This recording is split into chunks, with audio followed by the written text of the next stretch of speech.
ஆனா இத பூமிக்கு அடியில இருந்தா எடுக்கணும்னு நம்ம அவசியம் இல்லை. ஒவ்வொரு வீட்டுக்கு பின்னாடியும் ஒரு சாண எரிவாயு கலன் கட்டி கொடுத்துடுறது. மாடு போடுற சாணியெல்லாம் தண்ணியில கரைச்சி உள்ள ஊத்திடுறது. அது மத்தியில இருக்கிற சின்ன குழா வழியா அடுப்படிக்கு கொண்டு வந்தோம்னா அதிலே நம்ம அடுப்படிக்கலாம், லைட் போடலாம், காத்தாடி சுத்தலாம், மோட்டார் ஓட்டலாம். அப்படி ஒவ்வொரு வீட்டுக்கு பின்னாடியும் ஒரு எரிசான கிணறு போட்டோம்னு சொன்னா இந்த பூமிக்கு அடியில இருந்து எடுக்க போறோம்னு சொல்றாங்க பாருங்க. எப்படி நல்லா யோசிச்சு பாருங்களேன்.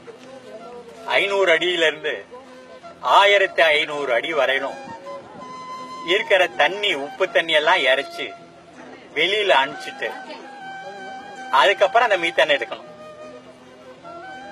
இவ்வளவு சிரமம் இதுல இல்லையே. எல்லார் வீட்லயும் மாடு இருக்குது. எல்லார் வீட்லயும் நம்ம சாணியோட தான் பழகிட்டு இருக்கோம். இப்படி காயப்படுதுன்னா அந்த சாணி எடுத்து தடவணும்னா நின்று போச்சு, ரத்தம் ஓடுறது நின்று போச்சு. சாணி மருந்தாவே இருக்குது. இந்த சாணி எடுத்து பிடிச்சி வச்சு ஒரு அருகுமுறை சொல்லணும்னா கடவுளே ஆயிடுச்சு. இப்ப சாணி நமக்கு பழகினது, மாடு பழகினது. அது ஒவ்வொரு 5 ஆண்டு திட்டம் போதும் ஒவ்வொரு வீட்டுக்கு பின்னாடியும் சாண எரிவாய்க்காலம் போட்டுக்கிட்டே இருந்தாங்கன்னு சொன்னா எல்லாருக்கும் மீத்தேன் வந்துடும், எல்லாருக்கும் கேஸ் வந்துடும்.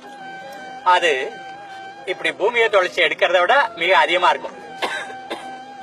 அப்படி இருக்கும்போது ஏன் இத கீழே எடுக்கிறாங்கன்னு சொன்னா 5000 கோடி ரூபாய் அவன் அரசாங்கத்துக்கு கொடுக்குறான், 6 லட்சம் கோடி ரூபாய் அவன் லாபம் எடுத்துட்டு போறான். அவனுக்கு லாபம் சம்பாதிச்சு கொடுக்கறதுக்காக தான் நமக்கு மந்திரி சபை இருக்குதா? அவரு தான் நம்ம மந்திரியா? அதுக்காக தான் பாராளுமன்றத்துக்கு நம்ம ஆளுகள் எல்லாம் அனுப்பிச்சு வச்சோமா? நம்ம யோசிக்க வேண்டிய கஷ்டம் இருக்கு. இன்னொரு விஷயம் இருக்குது. கிட்டத்துல இந்த உச்ச நீதிமன்றம் அப்படி விழிச்சுக்கிடுச்சு. அது எந்த மந்திரி எந்த அரசுன்னு பாக்குறது இல்ல. கோடு கிழிச்சிருவான், பழிச்சுன்னு கோட கிழிச்சிருவான். இதுவரையிலும் பூமிக்கு அடியில் இருக்கிறதெல்லாம் அரசாங்கத்துக்கு சொந்தம்னு சொல்லிட்டு இருந்தாங்க. அப்படியெல்லாம் இல்லைன்னு சொல்லிட்டான் உச்ச நீதிமன்றத்துல. பூமிக்கு அடியில் இருக்கிறதெல்லாம் அரசாங்கத்துக்கு சொந்தம்னு அரசியல் சாசனத்துல எந்த இடத்துலயும் இல்ல. இப்ப இவன் 30 அடி விட்டத்துல 2000 அடிக்கு கீழே தள்ளி அங்கிருந்து பக்கவாட்டுல 10-15 குழாய்களை நீட்டி விடுவான்.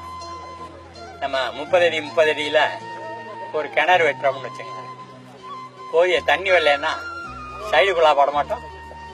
அதே மாதிரிதான் இப்போ ஒரு போர் இருக்குது, 8 அங்குலம் போர் இருக்குது. போரை சுவிட்ச தண்ணினா தண்ணியா கொட்டுது. அந்த போர்ல இருந்தா தண்ணி வந்துருச்சுன்னு நினைக்கிறீங்க? இல்ல, சுத்தி இருக்கிற தண்ணி எல்லாம் உள்ள வாங்குது. அப்ப இவன் 2.25 ஏக்கரை மட்டும் வாங்கிக்கிட்டு 2 கிலோமீட்டர் 3 கிலோமீட்டருக்கு குழாய்களை விரிச்சு விட்டு எல்லாத்தையும் உறிஞ்சிடான்னு வச்சுங்களேன். அது மகா திருட்டு. அடுத்தவன் நிலத்தை கீழக்கிற சொத்தெல்லாம் திருடிக்கிறது வேலை. அதனால இது எந்த நீதிமன்றத்திலையும் இது நிக்காது. எந்த ஜட்ஜுகிட்டையும் யாரும் போய் சேரலாம். ஆனா அதுக்கு முன்னாடி நம்மளுடைய ஆபீசர்கள் எல்லாம் பண்ணணும். நம்ம என்ன செய்யணும், ஒரு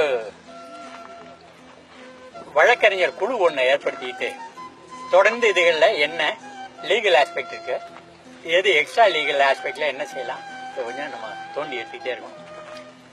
அவன் எங்க வந்தாலும் எதுக்கு வந்தாலும் பண்ணிக்கலாம். இப்ப சொன்னாங்க சுத்தி கம்பா ஊனி அதுல இந்த கொடி கட்டி இருக்கான்னு சொன்னாங்க. எல்லாரும் போய் ஆளுக்கு ஒரு குச்சியையும் கொடியும் பிடிக்கிட்டு வந்து ஒரே இடத்துல போட்டு தீய ஊச்சி கொளுத்துனீங்கன்னா இந்த தொலைக்காட்சி நண்பர்கள் அதை படமா எடுத்துக்கிட்டு அப்படி தமிழ்நாடு முழுவதுக்கு காட்டுவாங்க. முன்னாடியே கெயில் நிறுவனம் எங்க எல்லாம் ஓட்ட போடுறானோ ஓட்ட போட்டு அதுல என்ன இருக்குன்னு சோதிக்கிறதுக்காக உள்ளுக்குள்ள வெடிகுண்டை வச்சு வெடிக்கிறாங்க. அது பூமியில பிளவுகள் உண்டு பண்ணிட்டு மேல இருக்கிற தண்ணி எல்லாம் கீழே போயிடுது, நிலத்தடி தண்ணி இல்லாம போகுது. ஒரு பொடி குழாய உயரமா வச்சு விட்டு அதுல காத்து அதுல வெளியில விடுறாங்க. அது தீப்பிடிச்சு எரிஞ்சுக்கிட்டே இருக்குது. அதனால கட்சி சாராத தலைவர்கள் எல்லாரும் சொல்றாங்க, இந்த திருவாரூர் மாவட்டத்துல எங்க எல்லாம் கெயில்காரன் இது மாதிரி கொலை வச்சு விட்டு போறானோ அங்க எல்லாம் 3 வருஷமா மழையே இல்லை.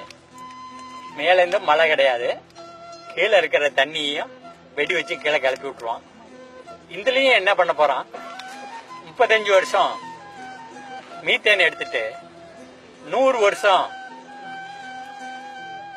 நிலக்கரி எடுக்க போறான். நெய்வேலியில் இருக்கிறத விட தரமான நிலக்கரியான், அதை விட இன்னும் அளவுல அதிகமாகவும் இருக்குதான். இங்க இருந்து ராமநாதபுரம் வரலும் இருக்குதான். ஒட்டுமொத்த தமிழ்நாட்டை பாலைவனமாக்கக்கூடிய ஒரு திட்டம் பெரிய அளவுல போயிட்டு இருக்குது. இதை வேற யாரும் தடுத்து நிறுத்த முடியாது, மக்கள் மட்டும் தான் தடுத்து நிறுத்த முடியும். மக்கள் குரலே மகேசன் குரல். நன்றி, வணக்கம்.